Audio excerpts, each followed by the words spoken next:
Matataas ang mga hangarin kung hindi malula susungkitin sa kalangitan ng mga bituin. Marami pa kung dapat na alamin, mga mali na dapat itama. Boy, sa mundo ay susulitin. Mga hindi naniwala sa talento ko unang pahangain. Alam mo, tama lang ang proseso, sa kada resulta may panalo. Di na para matapakan ng pangalan pag tumapak na sa etablado. Pahangain ng mga tao yung mga tinanimaan. Bilang alang respeto pero dadami ang asalo sa'yo. Sila rin makikisalo kaya hindi nasasayangin ang kada gabi na sumusulat. Inuukit sa papel ang mga tunay na karanasan ng mga mata ko ay patuloy na namumulat. Sa mga tunay na nangyayari, di na pwedeng magbulag-bulagan. Pag pinanghinaan sarili di masisi. Di na may ang pagsulat, di na pala ng balat. Kahit sa bungo ko hindi mabilang mga kumagat.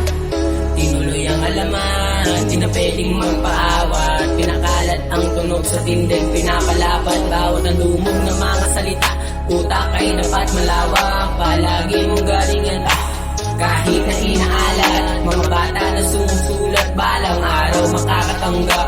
Puro patikal makakaharap, tataasan ang mga pangarap. Lakas ang loob naging diamante, sino nga ba sa likod ng lente? Pag pinakilala ang sarili, nakapatong ang pangalawa na pangalan. Sa entablado tatapakan, makakarinig ng palakpakan. Pinapayanig ang mga tenga ng ibigyan na nagagalingan.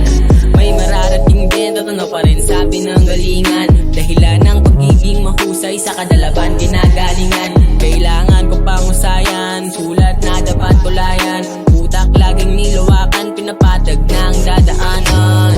Walang pake kung madapa, gagawin ko lang hagdanan. Huwag puro imahinasyon, may pangarap na dapat kilusan. Kahit na dire-diretso, tumano pa rin sabi ng galingan. Hindi yabang, may gusto lang mapatunayan. Sa bawat mga mali mo ay meron kang matututunan. Kahit na ilang dapa pa, babago dapat lumaban. Titigil kakasulat ng mga obrang merong laman. Kahit na hindi mo tipo ay merong kang matututunan. Na mga aral sa paglalakbay mo sa daanan. Kung bakit ako nandito, sarili lang din ang puhunan.